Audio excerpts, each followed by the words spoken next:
Electric potential और potential difference के definition के बाद अभी हम लोग स्टार्ट कर रहे हैं इलेक्ट्रिक पोटेंशियल के डेरिवेशन के साथ।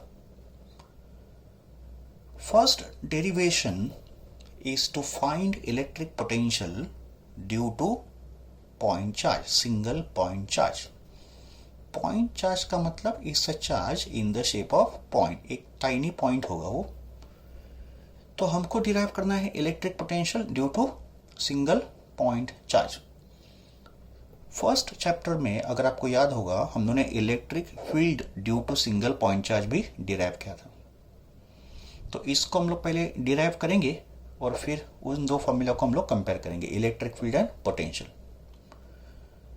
तो consider one point charge Q which is placed at point O। एक चार्ज Q है जिसको हमने पॉइंट O पे रखा है और एक पॉजिटिव चार्ज हमने एज्यूम किया है। हम लोग डेरिवेशन पॉजिटिव चार्ज के साथ कर रहे हैं, बट यही फॉर्मूला जो हम लोग डिराइव करने जा रहे हैं निगेटिव चार्ज के लिए भी एप्लीकेबल होगा। तो formula is applicable for positive charge as well as negative charge, but we are deriving the formula considering positive charge. इस पॉजिटिव चार्ज का इलेक्ट्रिक फील्ड होगा उसके सराउंडिंग में। तो इसके इलेक्ट्रिक फील्ड में एक पॉइंट P कंसीडर करो जिसका डिस्टेंस होगा यहां से R। Let R be the distance of P from the charge and our aim is to find electric potential at point P due to this charge Q। हमको find करना है point P का electric potential का formula. Now, as per definition, electric potential at point P is the amount of work done to move charge Q0 या unit positive charge from infinity to the given point। तो point P का potential work done के बराबर होगा और ये work done एक unit positive charge को infinity से point P तक लाने में होगा। तो अगर हमको P का potential find करना है तो हमको वर्क डन फाइंड करना है। तो चलो उस वर्क डन को फाइंड करते हैं। यहां मैंने एक पॉइंट A कंसीडर किया है और इस A पे मैंने एक टेस्ट चार्ज Q0 को प्लेस किया है।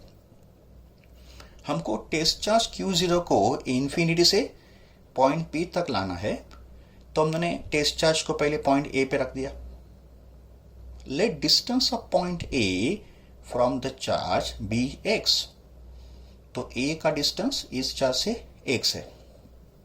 नो, अगर ये test charge Q0 point A पे रखा है तो इस टेस्ट चार्ज पे एक रिपल्सिव फोर्स ऐड करेगा, बिकॉज ये चार्ज पॉजिटिव है और टेस्ट चार्ज तो हमेशा पॉजिटिव होता है, तो ये चार्ज इसको रिपेल करेगा। तो step number 1 is to find out this electrostatic force acting on the test charge. तो अकॉर्डिंग टू कुलोम्स लॉ ये जो फोर्स F होगा उस F का फॉर्मूला होगा 1/4πε0 Q0 upon x square.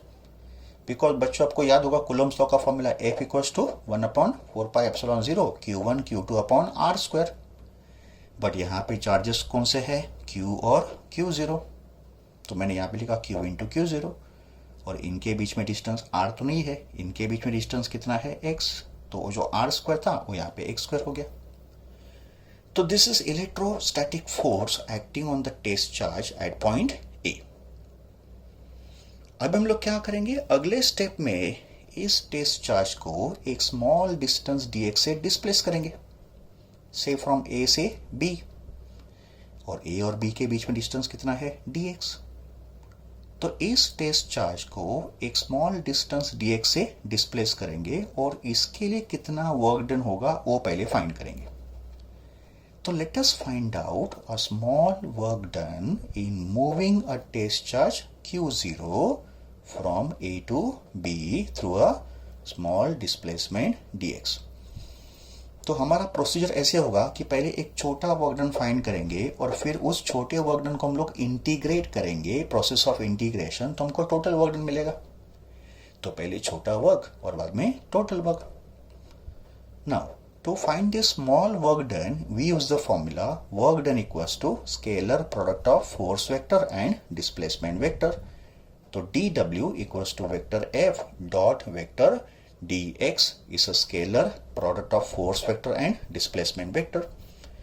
By definition vector F dot vector D x को लिखा जाएगा F D x cos theta, but in दो वेक्टर के बीच में एंगल कितना होगा, 180 डिग्री होगा।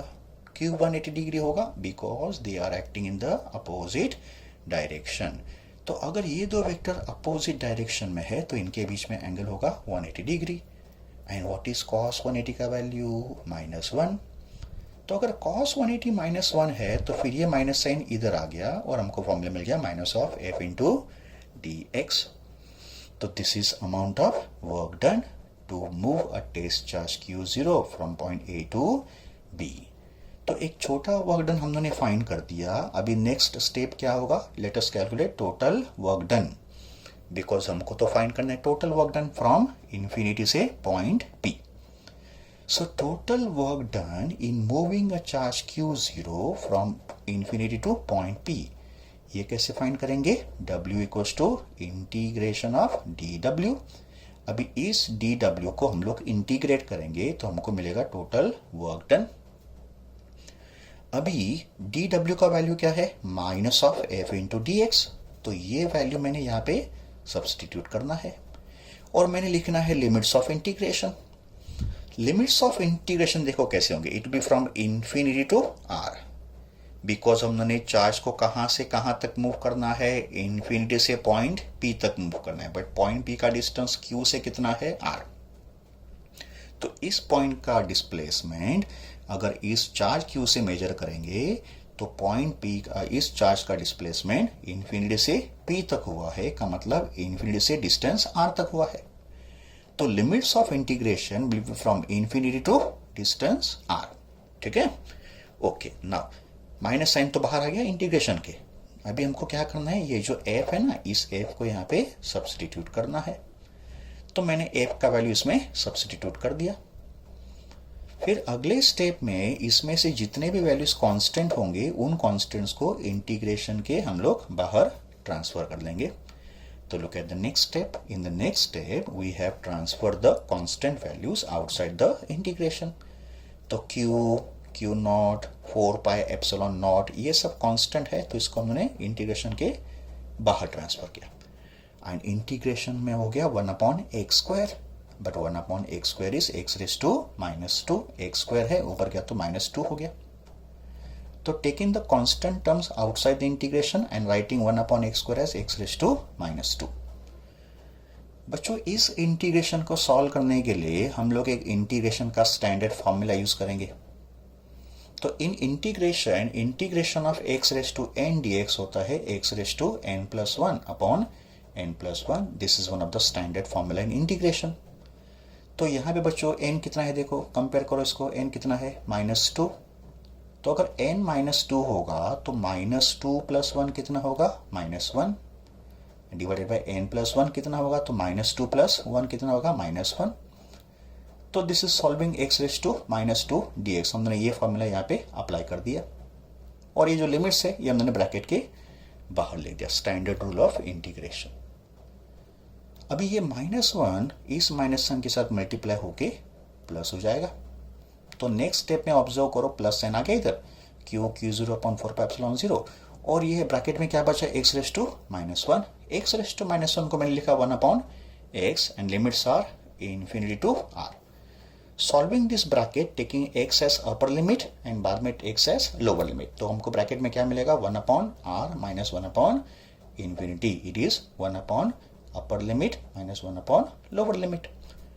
बच्चों 1/infinity कितना होता है, 0। Anything divide by infinity is 0, तो ये तो 0 हो गया। तो फिर हमारे पास क्या बच गया, Q0/4πε0 इंटू 1/r। फिर मैंने इस कांस्टेंट को बाहर की तरफ ट्रांसफर कर दिया और फिर Q0/r लिख दिया। तो ये हो गया total work done in moving the charge Q0 from infinity to point P। और ये जो टोटल वर्क डन हुआ है इसको अगर मैंने चार्ज Q से डिवाइड कर दिया तो मुझे इलेक्ट्रिक पोटेंशियल मिलेगा, because by definition potential is work done upon charge. तो V होता है W/Q0 और ये है W का वैल्यू। तो इस W को Q0 से डिवाइड करो तो फिर ये Q0 और ये Q0 कैंसिल हो जाएगा डिवाइड करेंगे, तो हमको पोटेंशियल का फाइनल फॉर्मूला मिल गया। तो पोटेंशियल का फाइनल फॉर्मूला क्या है बच्चों, 1/4πε0 इंटू Q/R। आई होप आपको ये डेफिनेशन ठीक से समझ में आया है। बट बच्चों 1/4πε0 को हम लोग क्या डिनोट करते हैं, K। तो इस कांस्टेंट को मैंने K लिखा तो फॉर्मूला क्या बन गया, KQ/R। एंड इस कांस्टेंट का वैल्यू कितना होता है बच्चों, 9 into 10⁹ 1/4πε0 is 9 into 10⁹ newton metre square per coulomb square. तो पोटेंशियल का फॉर्मूला KQ/R।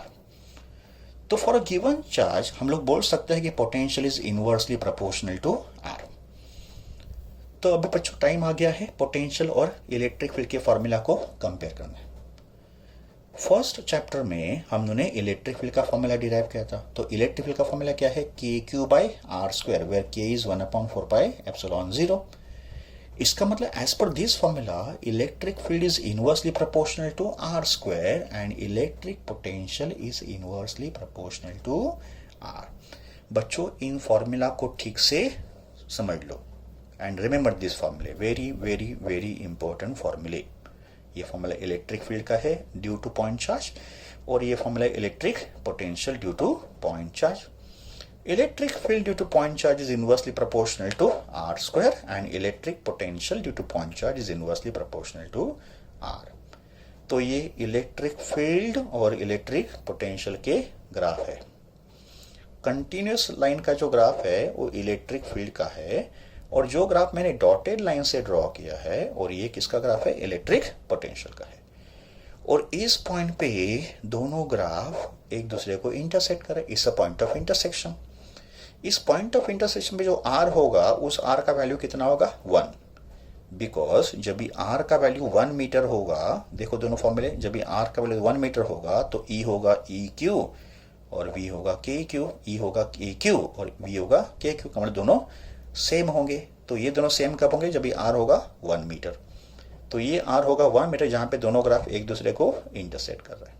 तो this is electric potential due to point charge.